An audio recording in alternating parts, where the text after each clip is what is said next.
চোখের পানি তার দিলকে কাঁপাতে পারল না, বরং আরও 30,000 টাকা তার ভিতর থেকে নিল, মার খেয়ে পিঠের চামড়া চলে গেল। ডাক্তার হয়েও সফল কাম হয়নি, অমানুষ হয়ে গেছে। রাগ করবেন না, জুতোটা ছুঁড়ে দেবেন যদি আমার কথাটা খারাপ মনে হয়। 98% ইঞ্জিনিয়ার মাতাল, রাগ করিয়েন না। এগুলো আমাদের কাছে অঙ্ক আছে, আমরা সমাজে উঠি যখন তখন অঙ্ক করে নিয়ে উঠি। তাহলে সফল কামকে সেই সার্টিফিকেটটা কোথা পাবো, কার কাছে নিব? জামিয়ার হেডমাস্টার মৌলানার কাছে, হাই স্কুলে? আল্লাহ বলছে ওটা আমি দিব। ও সার্টিফিকেটটা কে দেবেন? এতগুলো লোক কথা বলে না। সার্টিফিকেটটা কে দেবেন? আল্লাহর নাম আসতে নেবেন না জোরে? সার্টিফিকেটটা কে দেবেন? আল্লাহ বলছেন আয়। فَأَمَّا مَنْ أُوتِيَ كِتَابَهُ بِيَمِينِهِ فَسَوْفَ يُحَاسَبُ حِسَابًا يَسِيرًا وَيَنْقَلِبُ إِلَى أَهْلِهِ مسرورا। আল্লাহ বলছে আমার সার্টিফিকেট দেওয়ার ডেটটা শুনেলে, তোদের জিন্দেগি রিজালের আমি একটা ডেট বানিয়েছি। যেদিন তোদের হাতে আমি তোদের কামিয়াবি সার্টিফিকেট দেব, ওই দিনটার নাম হচ্ছে কিয়ামত। আমি ডেকে বলবো নূর মোহাম্মদ তুই সফল হয়ে গেছিস, আর ওই দিন সার্টিফিকেটটা নিয়ে আর আত্মীয়র মধ্যে ঘুরবে আর বলবে আমি কামিয়াব, আমি কামিয়াব, আমি কামিয়াব। এর নাম কামিয়াব, এটাকে নাকাম বলা যাবে না। ও আম্মা মান উতিয়া কিতাবাহু ওরা জাহরিহি, যেদিন পেছন দিকে সার্টিফিকেট দেওয়া হবে আঁধারের ভিতরে, সেদিন সে আফসোস করবে আমি নাকাম, আমি নাকাম, আমি নাকাম, আমি ধ্বংস হয়ে গেলাম। মত রে আয়, আমাকে লুটে নিয়ে চলে যা, আর আমাকে হাসরের মাঠে থাকতে ভালো লাগছে না। মত আসবে না, লুটবে না, আর নাকামের অবস্থায় জাহান্নামে যেতে হবে। এর নাম সফল, আর এর নাম অসফল। এর নাম কামিয়াব, আর জাহান্নাম জোয়ার নাম হচ্ছে নাকাম।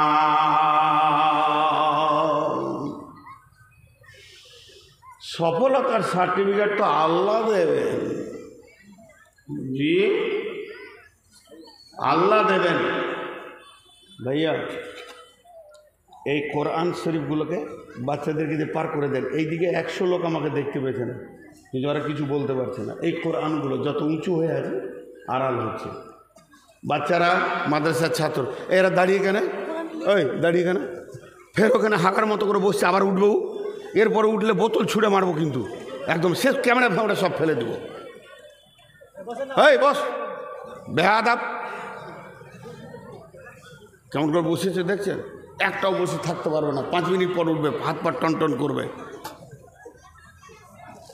ফাজিলে জি, এইদিকে 2টো চেয়ার উঠে ওইদিকে যাবে, আপনাদের পেছনের লোক নিচে বসে আছে।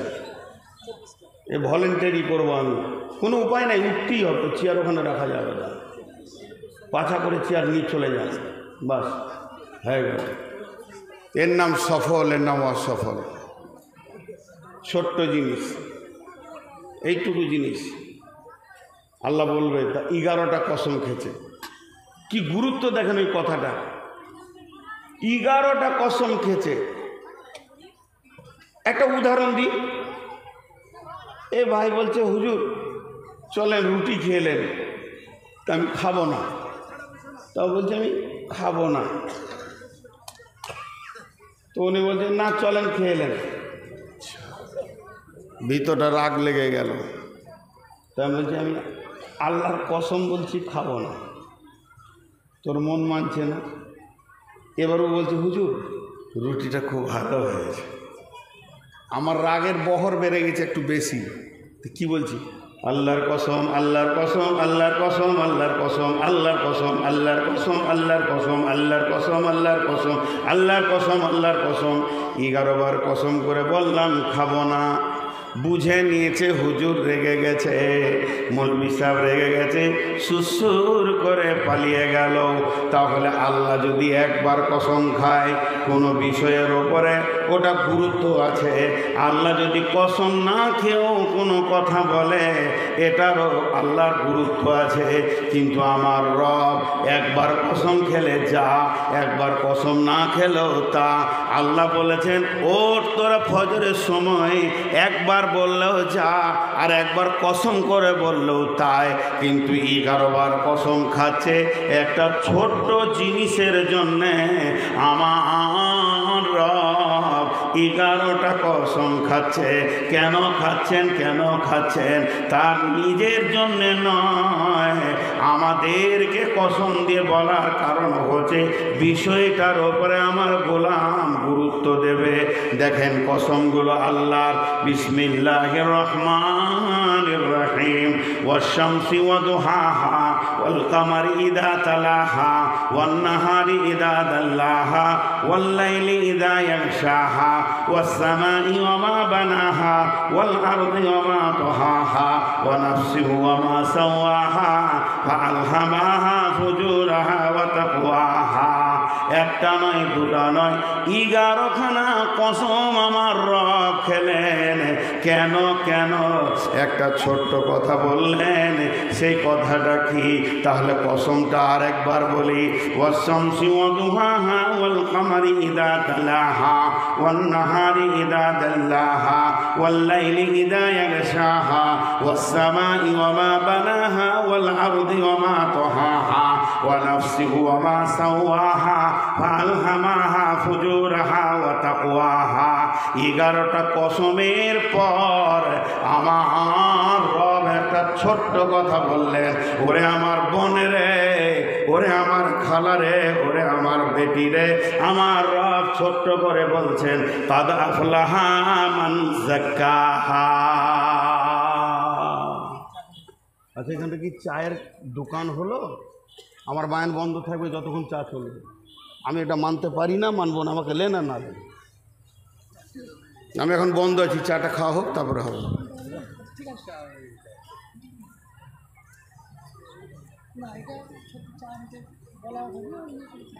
এতগুলো লোক কি আর অন্য কেউ আছে?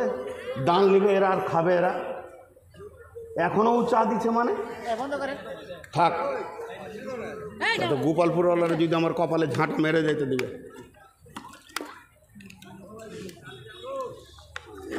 দাঁড়ান, চাটা খাওয়া হোক, 5 মিনিট বসেন। কিছু উপায় নেই, চা চলছে, গুলো কে না খেয়ে।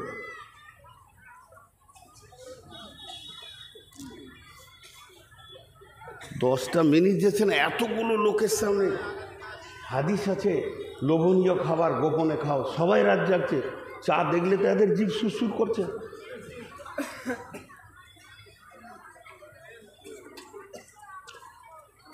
আমার কথাটার দিকে খেয়াল করলেন?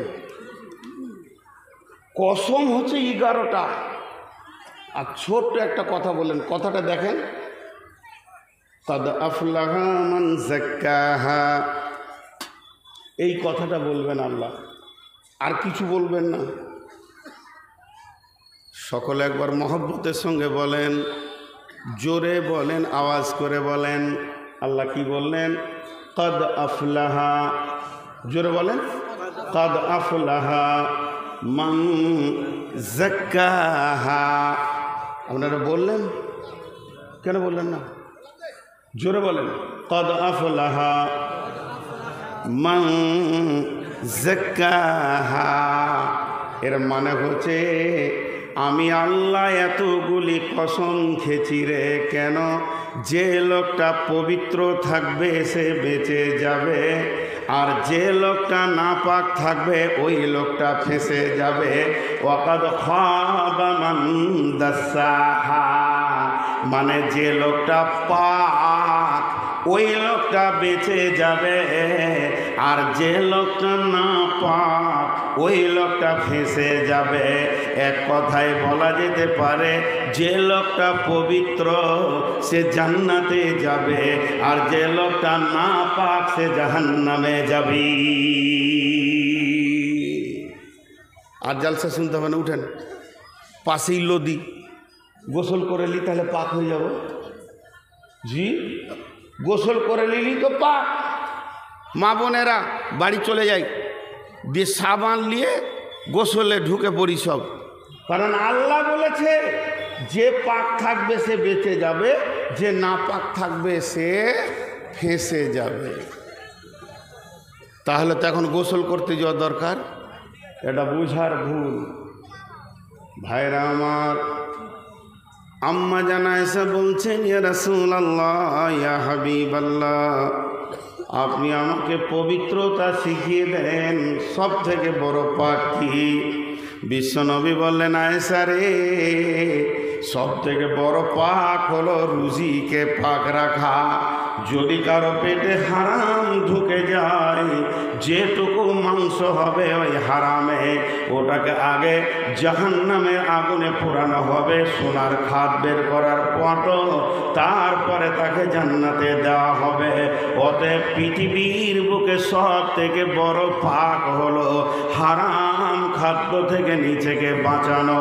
তাই আমার আল্লাহ বলছেন, পৃথিবীর বুকে যতগুলো আমি হারাম করেছি, পৃথিবীর বুকে যতগুলো আমি নিষেধ করেছি, এর থেকে বেঁচে না থাকার নাম হলো পাক, আর ওগুলোকে গ্রহণ করার নাম হলো না পাক। অতএব প্রত্যেকটি ব্যক্তি তোমরা হারামকে নিষেধকে ছেড়ে দাও, আর আদেশকে হালালকে গ্রহণ করে নাও, বেঁচে যাবে। আর না ছাড়বে তো ফেঁসে যাবে। তাহলে ছোট কথার উপরে আমার রব অনেক বড় গুরুত্ব দিয়েছেন। তেমনি আমার রব এখনো পর্যন্ত প্রতিদিন তার গোলামকে দিয়ে আমাদেরকে সফলের জন্য ডাক দেয়। এখনো কোরআনের আয়াত আসা বন্ধ হয়ে গেছে, নবী আসা বন্ধ হয়ে গেছে, কোরআনে আবার নতুন করে আইন আসা বন্ধ হয়ে গেছে, আর হাদিস হয় না, আর রসুল আসবে না, আর নতুন করে দ্বীন ইসলাম হবে না। তারপরও আসমানের একটা দরজা খোলা আছে, যে দিয়ে আমার রব প্রতিদিন 5 বার আপনাকে আমাকে বলে, তোরা সফল কাম হ, নচে তোরা ফেঁসে যাবি। তাহলে সফলতাটা কত গুরুত্ব আছে। নবী আসা বন্ধ হয়েছে, কিন্তু এই আওয়াজটা আসা বন্ধ হয়নি। তাহলে আওয়াজটা আল্লাহ কখন দেন আর কিভাবে দেন? আল্লাহ 5 ওয়াক্ত তার গোলামকে বলে, আওয়াজ লাগা, হাইয়া আলাস সালাহ,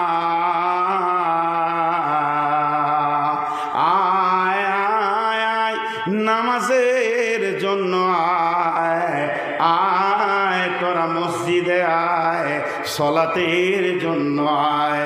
এরপরে মসজিদকে আল্লাহ বলেন, বল হাইয়া আলাল ফালাহ। হাইয়া আলাল ফালাহটা বাংলায় বলছি, আয় বিশ্ববাসী রে, তোরা কামিয়াবির দিকে দৌড়ে আয়, সফলতার দিকে আয়। এই মসজিদের ভিতরে, সলাতের ভিতরে আমাদের রব আমাদের এহকাল পরকালের সফলতা লুকিয়ে রেখেছে। এখানে আয়, আয়, আয়, আয়। 5 বার এখনো ডাকা হয়। সফলতার ডাক মেরাজের পর থেকে শুরু হয়ে গেছে, কিন্তু